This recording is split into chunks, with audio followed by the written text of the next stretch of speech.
বৃষ্টি হয়ে কিচ্ছু রাখে না গাইস, কিচ্ছু না। মানে একটা যে কিছু হবে, মানে ধরেন এই যে একটা মানুষ এসে ড্রেনটাকে পরিষ্কার করলো, এটাও কিছু না জানেন ওদের জন্য। এই বন্যা হয়ে গেছে পুরো, এটাও কিছু না। আমাদের স্কুল তো আগে পুকুর ছিল না, ওই জায়গাটা পুকুরের পানিগুলো ফালায়া তারপর স্কুল করছে, তার জন্য পানি চলে আসতেছে বারবার।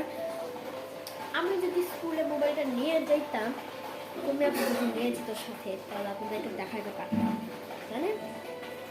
স্যাডলি বিষয় আমি যেতে পারতেছি না, আজকে পরীক্ষা নিবে তাও যেতে পারতেছি না। এত কষ্ট করে পড়ালেখা, মানে আমি এত কষ্ট করে রচনাটা পড়ছি যে কালকে পরীক্ষা নিবে, তো আমি পড়ে নিই।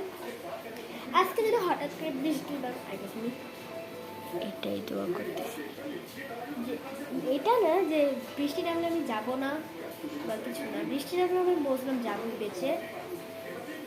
আমি গরমের জন্য বলতেছিলাম অনেক গরম, আল্লাহ বৃষ্টি দাও বৃষ্টি দাও বৃষ্টি দাও।